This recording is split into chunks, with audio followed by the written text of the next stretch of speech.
Hello everyone, very good morning to all of you. आप सभी का एग्ज़ाम हंट में एक बार फिर से बहुत बहुत स्वागत है।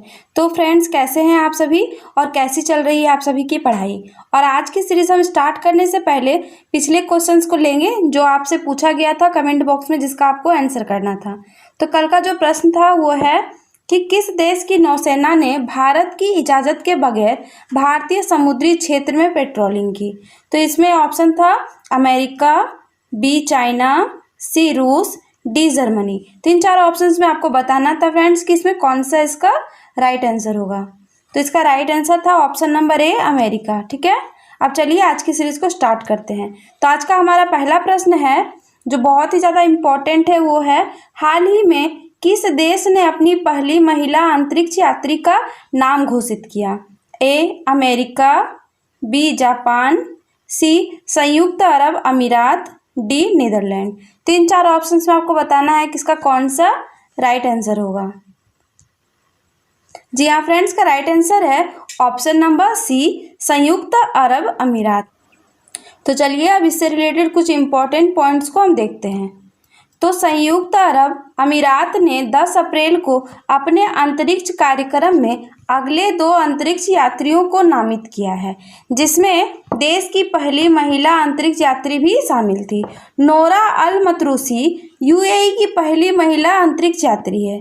घोषणा ने उनके या उनके पुरुष समकक्ष मोहम्मद अल मुल्ला के बारे में कोई जीवन संबंधी जानकारी नहीं दी है, लेकिन अल मतरूसी अबू धाबी स्थित नेशनल पेट्रोलियम कंस्ट्रक्शन कंपनी में इंजीनियर के रूप में कार्यरत हैं और अल मुल्ला दुबई पुलिस के साथ पायलट के रूप में कार्यरत हैं और अपने प्रशिक्षण प्रभाग के प्रमुख हैं। ठीक है, अब दोनों में क्या है, तो दोनों ह्यूस्टन टेक्सास में नासा के जॉनसन स्पेस सेंटर में प्रशिक्षण लेंगे। उसके बाद 2019 में हाजा अल मसूरी यूएई के पहले अंतरिक्ष यात्री बने थे। उन्होंने अंतर्राष्ट्रीय अंतरिक्ष स्टेशन पर 1 सप्ताह बिताया है। ये जो दोनों व्यक्ति हैं, नोरा अल मतरूसी और मोहम्मद अल मुल्ला, ये दोनों ने क्या किया था, तो इन्होंने अंतर्राष्ट्रीय अंतरिक्ष स्टेशन पर 1 सप्ताह व्यतीत किया था। ठीक है, अब इन दोनों को देखते हैं कि ये दोनों कौन हैं। तो यहाँ पे आप देख सकते हैं फ्रेंड्स, ये जो है ये इनका नाम है नोरा अल मतरूसी और इनका नाम है मोहम्मद अल मुल्ला। ठीक है, अब और एक कुछ इंपॉर्टेंट पॉइंट्स यहाँ भी दिए हुए हैं, अब इसे भी पढ़ते हैं। तो यूएई के राष्ट्रपति कौन है, तो शेख खलीफा बिन जायद अल नहयान। ठीक है, और यूएई की राजधानी कहाँ है, तो अबू धाबी है। और यहाँ की जो मुद्रा है वो क्या है, तो संयुक्त अरब का मुद्रा अमीरात यानी दिरहम है। दिरहम यहाँ की मुद्रा है। ठीक है, अब बढ़ते हैं हम नेक्स्ट क्वेश्चन की ओर। भारतीय मूल के व्यवसायी एम यूसुफ अली और 11 अन्य व्यक्तियों को समुदाय में उनके महान और धर्मार्थ योगदान के लिए अबू धाबी के शीर्ष नागरिक पुरस्कार से किसने सम्मानित किया था। Option number A, Sheikh Mohammed bin Zayed Al Nahyan. Option number B, Khalifa bin Zayed Al Nahyan. Option number C, Sheikh Mohammed Nahyan, या ऑप्शन नंबर डी, इनमें से सभी। तो आपको बताना है फ्रेंड्स इसमें कौन सा इसका राइट आंसर होगा। तो जी हाँ फ्रेंड्स, का राइट आंसर है option number A, Sheikh Mohammed bin Zayed Al Nahyan. चलिए इनके बारे में भी जानकारी लेते हैं।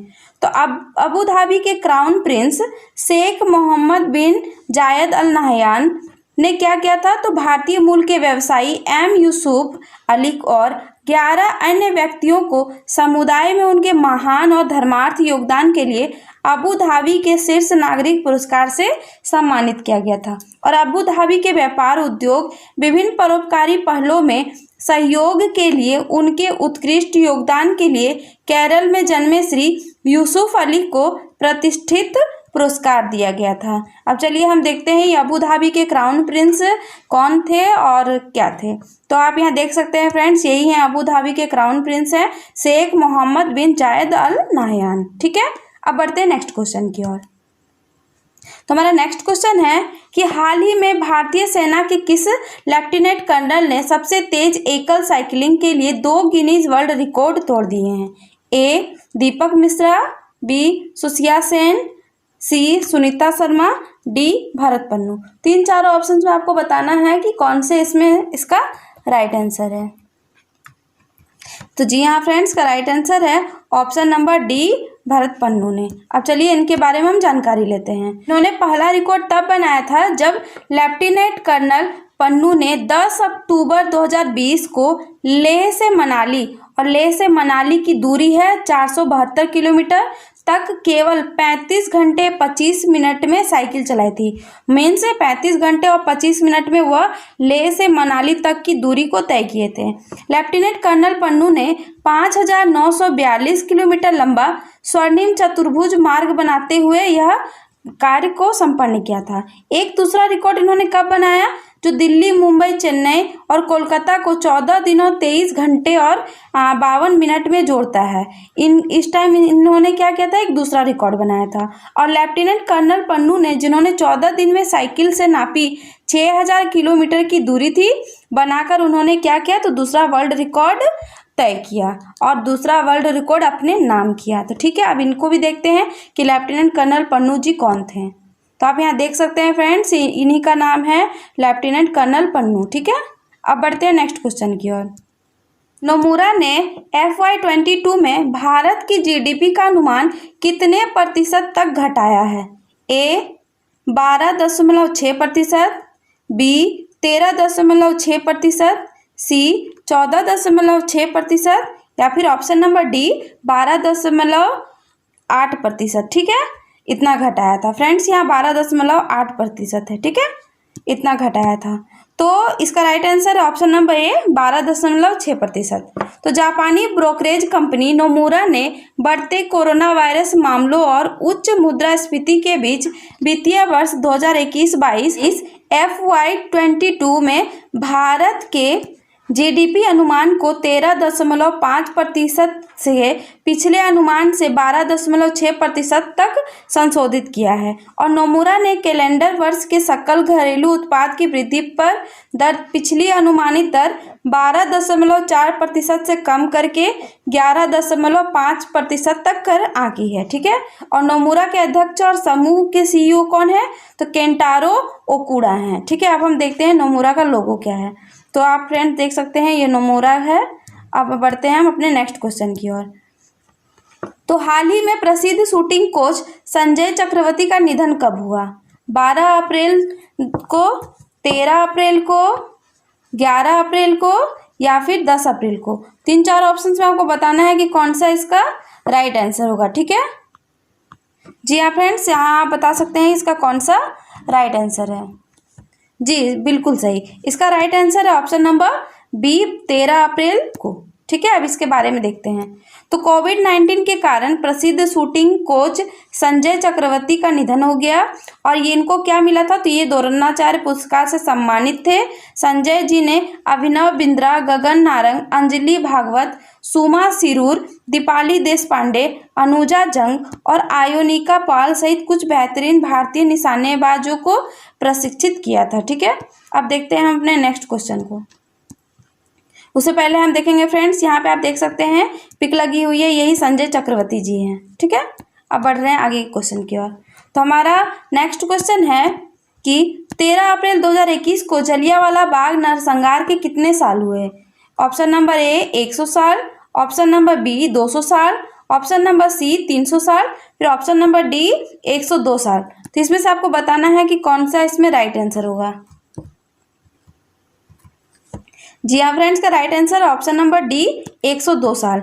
ये जो जलियांवाला बाग हत्याकांड है, जिसे अमृतसर नरसंहार के रूप में भी जाना जाता है, यह कब घटित हुआ था, तो यह घटित हुआ था 13 अप्रैल 1919 को। और इस साल आतंक की 102वीं वर्षगांठ मनाई जा रही है। मीन्स जो कल का दिन था, उस दिन को 102वीं वर्षगांठ के रूप में मनाई गई थी, जिसमें पूरे देश को एक ठहराव की ओर धकेल दिया था। यानी ये जो जलियांवाला बाग हत्याकांड हुआ था फ्रेंड्स, इसमें बहुत लोगों की मृत्यु हो गई थी, जिसके वजह से यह क्या हुआ था, तो देश को एक ठहराव की ओर धकेल दिया गया था।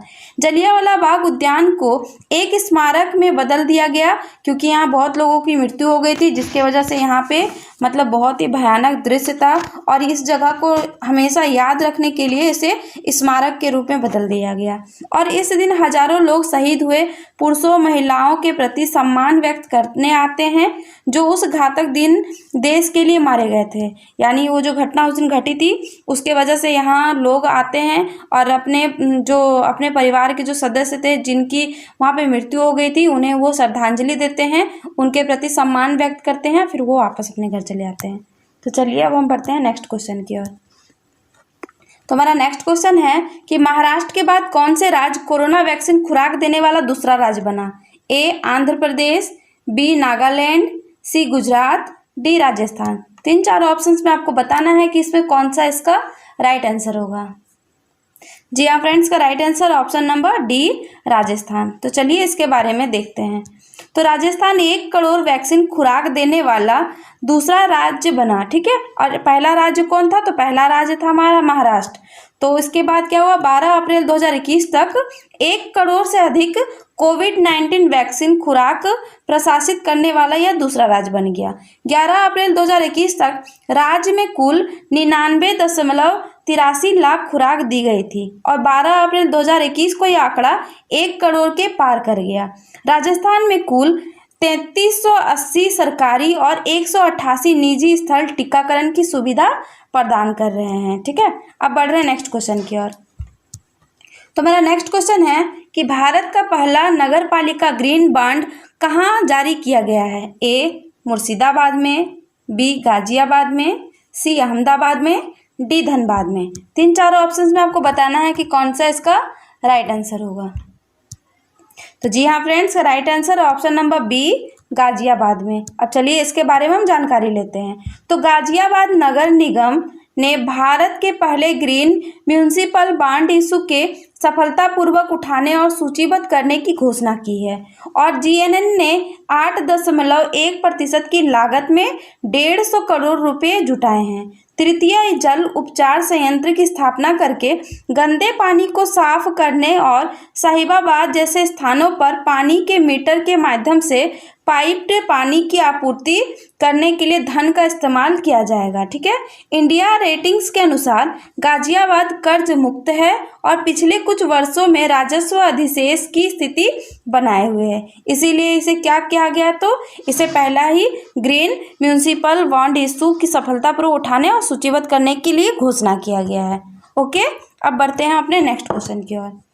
तो हमारा नेक्स्ट क्वेश्चन है कि हाल ही में केंद्रीय दवा नियामक DCGA द्वारा कौन सी तीसरी वैक्सीन को मंजूरी दी गई? ए वायरल वेक्टर, बी कोविशील्ड, सी कोवैक्सीन या डी स्पुतनिक 5। 3-4 ऑप्शंस में आपको बताना है कि कौन सा इसका राइट आंसर होगा।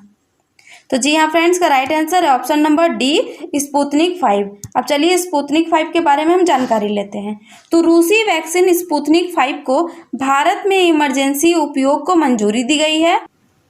केंद्रीय दवा नियामक DCGA ने रूसी वैक्सीन स्पुतनिक 5 के आपातकालीन उपयोग प्राधिकरण को मंजूरी दे दी है और कोविशील्ड और कोवैक्सीन के बाद दवा नियामक से आपातकालीन उपयोग प्राधिकरण प्राप्त करने वाला यह तीसरा टीका बन गया है। इस वैक्सीन को Gamaleya National Research Institute of Epidemiology and Microbiology द्वारा पिछले 10 साल रूस में विकसित किया गया था, ठीक है। अब बढ़ते हैं हम नेक्स्ट क्वेश्चन की ओर। तो हमारा नेक्स्ट क्वेश्चन है कि हाल ही में केंद्रीय शिक्षा मंत्री रमेश पोखरियाल निशंक ने नई दिल्ली में AICTE लीलावती पुरस्कार 2020 प्रदान किया है। यह पुरस्कार किस विषय से आधारित था? ठीक है, बाल श्रम, महिला उद्यमिता, महिला सशक्तिकरण या फिर महिला जागरूकता अभियान। 3-4 ऑप्शंस में आपको बताना है कि इसमें कौन सा इसका राइट आंसर होगा। तो जी हाँ फ्रेंड्स, इसका राइट आंसर है ऑप्शन नंबर सी, महिला सशक्तिकरण। ठीक है, अब इसके बारे में हम जानकारी लेते हैं। तो विजेताओं का चयन 6 उप विषयों में AICTE द्वारा किया गया है। तमिलनाडु के सोना कॉलेज ऑफ टेक्नोलॉजी ने स्वीट सोना महिला उद्यमिता और प्रशिक्षण ने महिला उद्यमिता उप विषय के तहत पुरस्कार जीता है और महिला स्वास्थ्य उप विषय के तहत लीलावती पुरस्कार WIT महिला स्वास्थ्य संघ द्वारा Balchand institute of technology Maharashtra से जीता गया था। थियागराजर पॉलिटेक्निकल कॉलेज के रेडियन सीथा ने लीगल अवेयरनेस उप विषय में प्रतियोगिता जीती है और स्वच्छता एवं स्वास्थ्य विज्ञान उप विषय के तहत श्रीमती किशोरी ताई Bhoyar college of pharmacy Nagpur Maharashtra ने यह पुरस्कार जीता है। अब AICTE के अध्यक्ष कौन है? तो प्रोफेसर अनिल दत्रा से सहस्रबुद्धे, ठीक है। और इसके मुख्यालय कहाँ है? तो नई दिल्ली है। इसकी स्थापना कब हुई? तो 1945 में हुई। और आप देख सकते हैं फ्रेंड्स, ये इसका लोगो है, यानी AICTE का लोगो है। अब हम बढ़ते हैं आज के प्रश्न की ओर, और इस प्रश्न का उत्तर आपको कमेंट बॉक्स में कमेंट करके देना है। NCAER की पहली महिला महानिदेशक कौन बनी? A Poonam Gupta, B Kiran Bedi, C Smriti Irani, D Poonam कुमारी। तो फ्रेंड्स, इसका आंसर आप लोगों को कमेंट बॉक्स में कमेंट करके बताना है।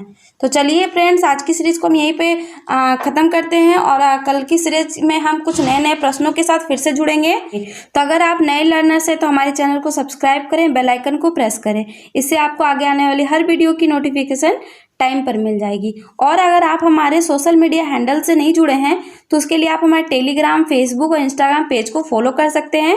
इसको फॉलो करने के लिए इसकी लिंक आपको डिस्क्रिप्शन बॉक्स में प्रोवाइड करा दी गई है, और यहाँ से आप डायरेक्ट यहाँ से जुड़ सकते हैं। और क्लास की PDF भी आपको ये टेलीग्राम चैनल पर प्रोवाइड करा दी जाती है।